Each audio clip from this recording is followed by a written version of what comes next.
Pensée du bonheur du samedi 16 novembre. Alors, comme tous les samedis maintenant, c'est un petit exercice et aujourd'hui, on va apprendre à maîtriser la communication non violente ou communication bienveillante.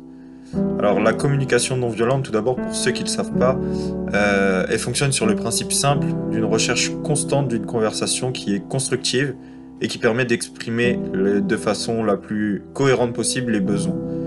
Alors, pour y voir un peu plus clair et rentrer dans le concret, je vais vous présenter rapidement comment pratiquer la communication bienveillante grâce à la méthode de l'OSBD. Donc la méthode de l'OSBD, elle est décomposée en 4 étapes. L'observation, le sentiment, le besoin et la demande. Et ces 4 étapes sont importantes pour exprimer vraiment ce qu'on ressent d'une façon constructive et pas avoir à crier sur son compagnon ou sa compagne, pas avoir à crier sur ses enfants.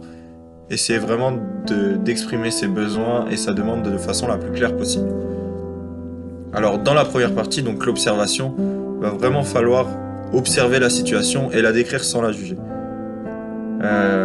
Par exemple, une dame marche avec tout habillée en noir. L'observer sans la juger, c'est dire j'aperçois une dame marcher avec un manteau noir, habillée tout en noir. Ça, c'est une observation. Et pas dire j'aperçois une personne habillée tout en noir, elle est peut-être gothique, par exemple. Voilà un exemple. Ensuite, la deuxième étape, le S, donc c'est l'expression des sentiments. Donc là, c'est de mettre des mots sur ce que vous ressentez. Encore une fois, sans jugement ni a priori. C'est-à-dire que si vous vous sentez heureux, voilà, dire que vous vous sentez heureux. Si vous vous sentez malheureux, dire que vous vous sentez malheureux. Si vous êtes triste, dire que vous êtes triste, mais pas dire je suis triste à cause de toi.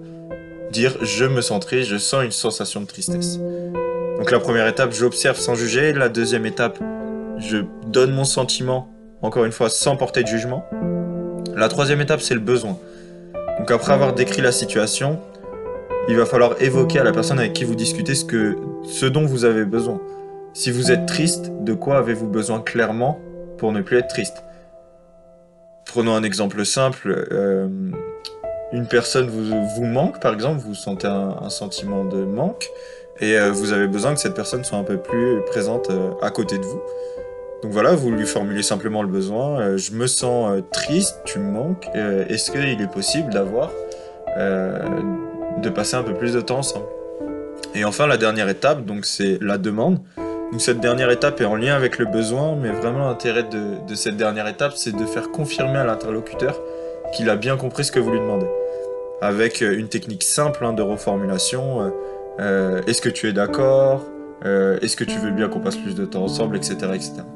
Donc ça dépend vraiment de toutes les situations. Et si vous avez besoin de plus de détails, j'ai écrit un article entier à ce sujet et je vous mettrai le lien dans la description directement. Si cette pensée vous a plu, n'hésitez pas à mettre un petit j'aime et à vous abonner à la chaîne. Merci.